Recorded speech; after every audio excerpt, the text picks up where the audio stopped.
भ्रष्टाचाराच्या आरोपांखाली या ठिकाणी माहितीच्या अधिकारातून धक्कादायक अशी माहिती उघड झाली आहे। 96 पैकी 19 अधिकाऱ्यांवर गुन्हेगारी स्वरूपाचे आरोप आहेत।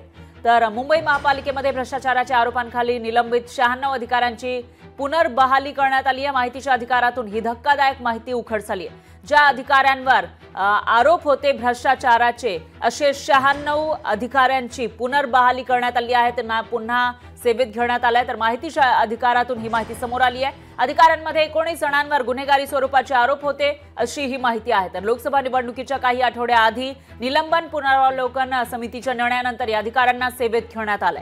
मुंबई पालिकेने निलंबित केले तब्बल 96 अधिकारी अभियंते यांना पुन्हा एकदा कामावर घेतले। त्यातील 19 जणांवर गुन्हेगारी स्वरूपाचे आरोप आहेत, तर 77 जणांवर भ्रष्टाचाराचे आरोप आहेत। या अधिकाऱ्यांना निलंबन पुनरावलोकन समितीच्या निर्णयानुसार पुन्हा नियुक्त करण्यात आले। Young whistle blowers foundation Jitendra घाडगे यांना ही माहिती अधिकारातून मिळालेली आहे। तर धक्कादायक अशी माहिती समोर येते। लोकसभा निवडणुकीच्या काही दिवस आधीच पुनर्बहाली झाली आहे आणि अशा अधिकाऱ्यांची पुनर्बहाली झाली आहे ज्यांच्यावर भ्रष्टाचाराचे आरोप होते। तर या 96 पैकी 19 अधिकाऱ्यांवर गुन्हेगारी स्वरूपाचे सुद्धा आरोप होते। लोकसभा निवडणुकीच्या काही आठवड्याआधी त्यांची निलंबन पुनरावलोकन समितीच्या निर्णयानंतर अधिकाऱ्यांना सेवेत घेण्यात आलं आहे। मुंबई पालिकेने निलंबित केले हे तब्बल 96 अधिकारी अभियंते यांना पुन्हा एकदा कामावर घेतलंय।